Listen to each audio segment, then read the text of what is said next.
আমাদের জাতির বুকের উপর চেপে বসা জগদ্দল পাথর, একবিংশ শতাব্দীর অন্যতম স্বৈরাচারী শাসক,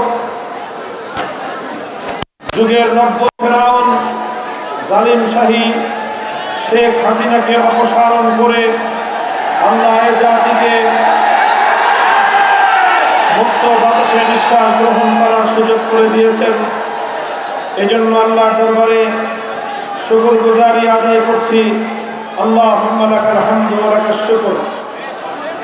আজকের এই ঐতিহাসিক সমাবেশে দাঁড়িয়ে 5ই আগস্টের মহান বিপ্লব এবং গণ অভ্যুত্থানের বিজয়ের এই ঐতিহাসিক সময়কে আমি স্মরণ করছি।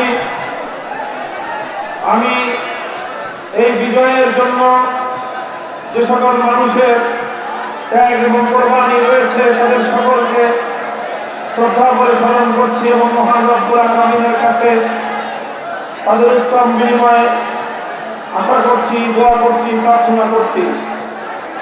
বিশেষত স্মরণ করছি 2009 সালের বিডিআর বিদ্রোহের নামে শাহাদাতপ্রাপ্ত 57 জন দেশপ্রেমিক সেনা কর্মকর্তাকে।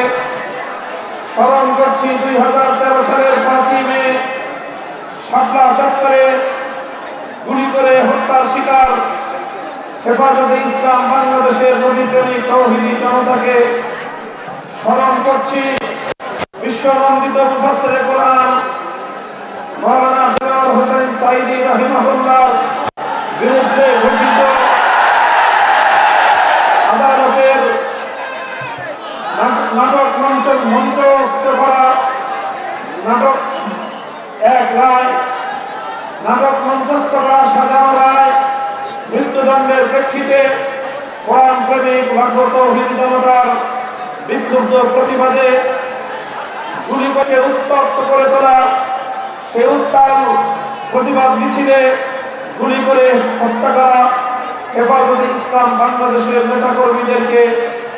অতঃপর আমি স্মরণ করছি সর্বশেষ 2024 সালের জুলাই এবং আগস্ট মাসে সারা বাংলাদেশ জুড়ে শেখ হাসিনার নির্দেশে এবং তার দোসরদের পরিকল্পনায় ছাত্রলীগ, যুবলীগ সহ প্রশাসনে ঘাটতি মেরে বসে থাকা আওয়ামী লীগের দালালদের অত্যাচার, নির্যাতন এবং তাদের বুলেটের আঘাতে শাহাদাত বরণকারী সহস্রাধিক ছাত্র জনতা, এমনকি 3 বছরের শিশু সন্তান সহ শাহাদাতপ্রাপ্ত সকল ভাই বোনদেরকে আল্লাহ রাব্বুল আলামিনের কাছে দোয়া করি, আল্লাহ যদি সকল শহীদদের শাহাদাতকে কবুল করে তাদের